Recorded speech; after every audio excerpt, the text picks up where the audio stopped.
marami na ngayong nag-aaway-away na mga faith healer, antingeros dahil sa mga uh, fake account. Marami na kasi gumagawa ng mga fake account. Yung mga sikat kasi na mga faith healer ay sinisiraan nila. Ginagaya yung mga account. Hindi ko talaga maarok yung mga iniisip ng mga tao na yan na bakit yung mga tao na yan ay kailangan manira ng tao. Bakit kailangan nila na mamerwisyo? Bakit kailangan nila na isabong-sabong yung mga antingero, or mga faith healers, no? Yung mga tao na yan, ng mga ano na yan, mga kadimunyuhan na yan, yung ayaw sa mga divine, ayaw ng mayroong nagpapagaling, yan, wala nang magawa sa buhay ba, gagawin na lang nila manira. Yung mga kawawa naman yung talaga yung mga talagang mga mababait, mabubuting mga faith healer natin, no? Lalong-lalo na yung mga tumutulong lang na kusang loob, katulad ng mga antingeros, diba? Sila ay nagpapalimos na kanilang gamit sa mga maabot kaya, mga presyo na abot kaya lang.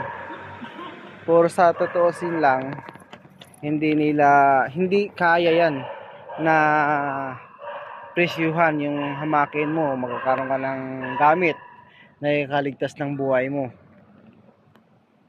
Hindi ka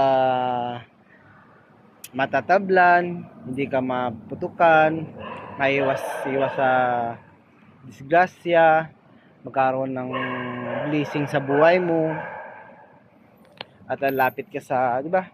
Dahil kasi sa mga tangan, sa mga gamit, ay yung mga tao nagkakaroon ng ng magandang relasyon sa Diyos, lalo silang malapit sa Panginoon. Kasi nga, kailangan kasi pag mayroon kang tangan, ay kailangan madasalin ka.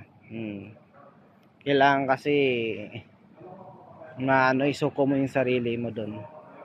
Kasi alam mo, kapag mayroon kang tangan, bawal sa iyo mga babae. Bawal sa iyo na magnakaw, kumain ng nakaw, bawal gumawa ng masama. Although araw-araw gumagawa tayo ng masama, katulad ng mga minor sin, diba? Katulad nakakita tayo ng kasiksihan, or nakakita tayo ng hindi maganda, no? Ay mga minor lang yan. Minsan nabiktima tayo ng kalokohan ng kasama natin.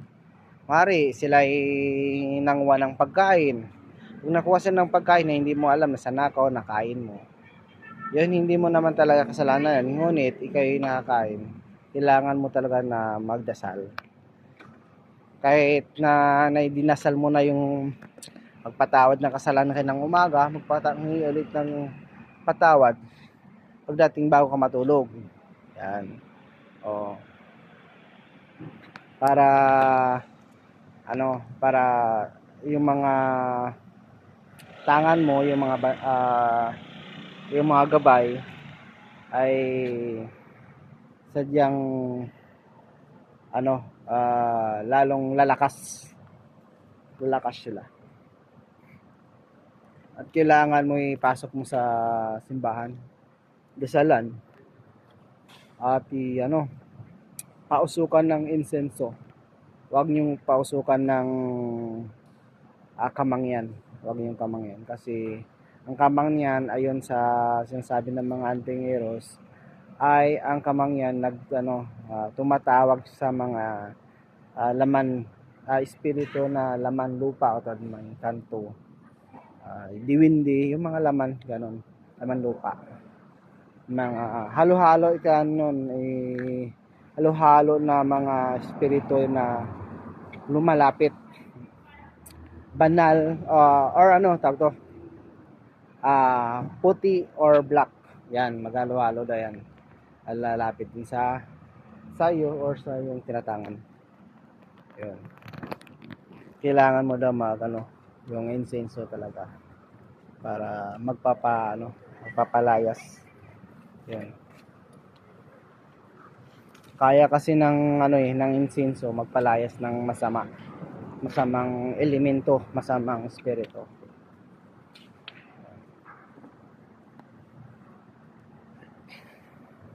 Dito tayo, uwi na tayo. Yan lang mga guys. At God bless sa lahat. Thank you.